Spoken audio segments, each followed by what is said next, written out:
Niat sebenarnya Raihan nekat bacok Farah Dila Ayu Pramesti di kampus, sampai bawa 2 sajam.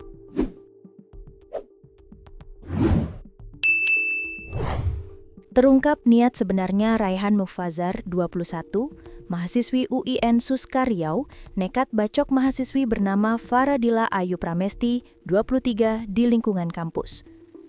Aksi brutal Raihan itu dilakukannya menjelang Faradila melaksanakan ujian munakosah atau ujian akhir atau sidang skripsi di Fakultas Syariah dan Ilmu Hukum UIN Suska Riau pada Kamis 26 Februari 2026 pagi. Raihan bahkan sampai membawa 2 jenis senjata tajam, sajam, demi memuluskan niat kejamnya, yakni membunuh mahasiswi asal Bintan tersebut. Bintan adalah satu pulau sekaligus kabupaten di Provinsi Kepulauan Riau, Indonesia. Secara administratif dikenal sebagai Kabupaten Bintan dengan ibu kota di Bandar Seri Bentan.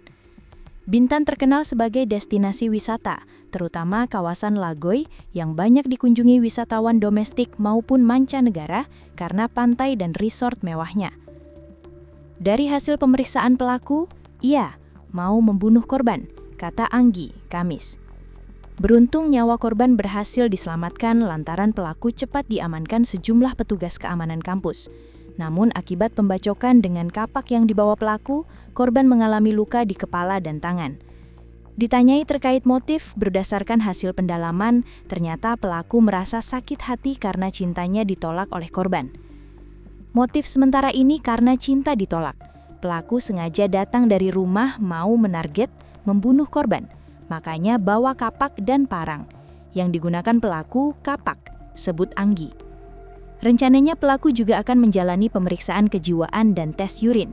Hal ini guna memastikan kondisi psikis serta apakah pelaku di bawah pengaruh narkoba atau minuman keras, hingga nekat melakukan aksi yang terbilang sadis itu. Saat ini kami sedang pemeriksaan, namun rencana juga mau dibawa ke psikiater dan tes urin, jelas Anggi.